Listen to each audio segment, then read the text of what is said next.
के मालिक के भी मालिक हैं, यानी यमराज के, आप यमराज को भी मारते हैं।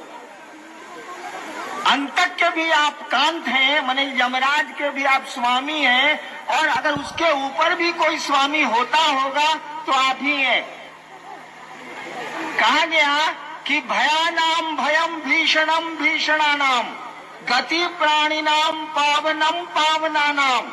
कहा जाता है कि भयानाम भयम, भय भी आपसे डरता है, डर को भी आपसे डर लगता है। कहा गया ईश्वर के बारे में, शिव के बारे में, भयानाम भयम, आप भय के भी भय हैं। अगर कोई चीज बहुत भीषण है, बहुत भीषण है, तो कहा गया भयानाम भयम भीषणम भीषणानाम। अगर कोई चीज बहुत भीषण है, आप उससे भी भीषण है। तो शिव के बारे में दोनों बात हमेशा कही जाती है, क्योंकि ईश्वर तो सब कुछ है। शिव का नाम ईश्वर है, ईश्वर का नाम शिव है, दोनों बात कही जाती है। तुरंत कहता है गति प्राणी नाम पावनम पावना नाम। कहा कि आप तो प्राणियों की गति है, मंजिल है, आप प्राणियों का उद्देश्य है आप।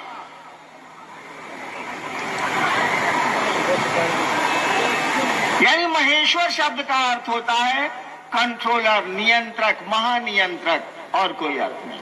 भगवती और दुर्गा में क्या अंतर है, इसको समझने के लिए पहले समझना होगा कि शिव क्या है।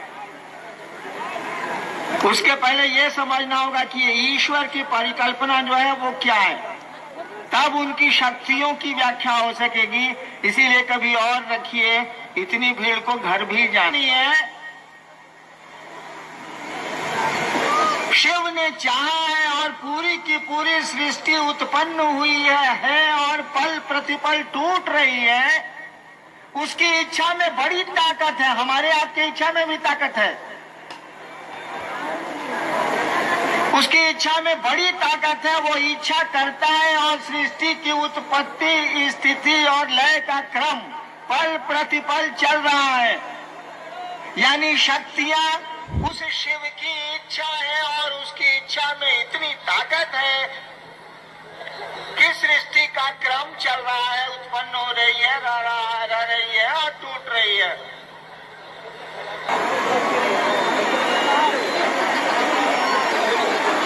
यह कहा ही जाता है कि ये शक्ति उस शिव की इच्छा है। बड़ा छोटा तो खुद समझ लीजिए, जो शिव की इच्छा है तो शिव ही उसके नियंता होंगे ना, दूसरा कोई कैसे हो सकता है, ईश्वर ही होगा ना। आगे आध्यात्मिकता का क्या मतलब होता है? एक सवाल आया है कि आध्यात्म का क्या मतलब होता है, आध्यात्मिकता का क्या मतलब होता है। सुन लीजिए इस सवाल को, घर को चले जाइएगा। एक आदमी ने 20 तरह के दिए सजाए हैं। एक आदमी ने 20 तरह का दिया सजाया है।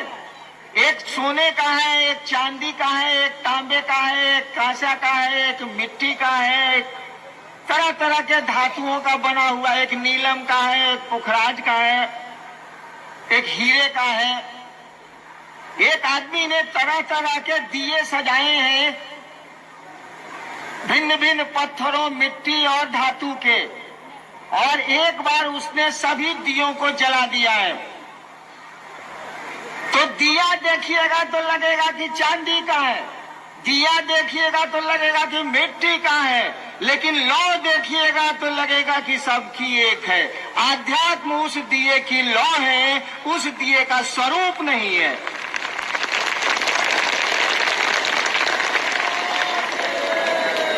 समझ रहे हैं ना?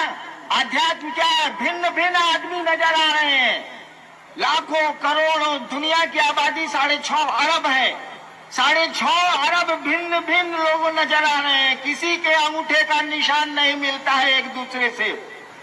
कहा कि इसके भीतर जो ज्योति जल रही है, इसके भीतर जो ऊर्जा काम कर रही है, इसके भीतर जो प्राण काम कर रहा है, अरे उस पे नजर डालो, वो सब में एक ही है। दिए का धातु अलग हो सकता है, दिए का स्वरूप अलग हो सकता है, रंगीन और मटमैला हो सकता है, दिए में जलने वाली लौ तो एक ही है। का यही आध्यात्म है और कुछ नहीं।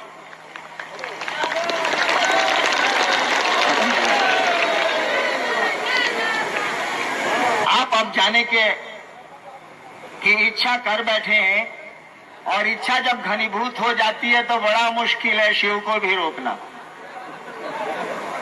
देखिए, एक बात मैं आपसे कहना चाहता हूं, सुनिए। ऐसी हड़बड़ी कुछ नहीं है। मैं 14 साल तक रात के 11 बजे स्मशान में जाता था और सुबह 3 बजे लौटता था, और ऐसा भी नहीं था कि मेरे घर में गाड़ी नहीं थी, पैसे नहीं थे और व्यवस्था नहीं थी।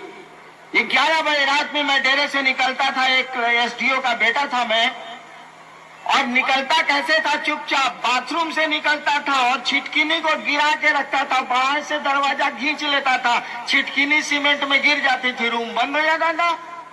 बाबूजी आके रात में जानते थे कि ससुराली भाग गया होगा मसान, आते थे तो मेरी चौकी पर ईंटा रहता था, मैं ईंटा तकिया के रखता था, उसको हटा के वहां तकिया रख देते थे, बिछौना बिछा देते थे। रात सुबह 3 साढ़े 3 में जब मैं बच्चा था, स्कूल में पढ़ता था, कॉलेज में पढ़ता था, कॉलेज में तो अलग हो गया, हॉस्टल में रहने लगा। जब स्कूल में पढ़ता था और छोटा था तो 11 बजे रात में चुपचाप उस जान लीजिए स्मशान में टॉर्च नहीं ले जा सकते, वहां कंबल लेके नहीं जा सकते, मिट्टी पर बैठिएगा तो मिट्टी के भीतर से कीड़वा काटेगा साला। डरो लगता है, ऐसा थोड़े है कि आप आदमी है हम आदमी नहीं है, कुकुर है, डर तो हमको भी लगता है। तब जाते थे और 3 बजे भोरे लौटते थे, मिला कुछ नहीं। 14 साल के बाद महादेव गुरु हो गए तो सब मिल गया। महादेव फंसा दी, इसकी दूसरे को समझाओ। अब गुरु फंसा देगा तो चेला क्या करेगा? कोई उपाय तो नहीं है। मन करे न करे, साला करना तो हिले है, क्या करिएगा।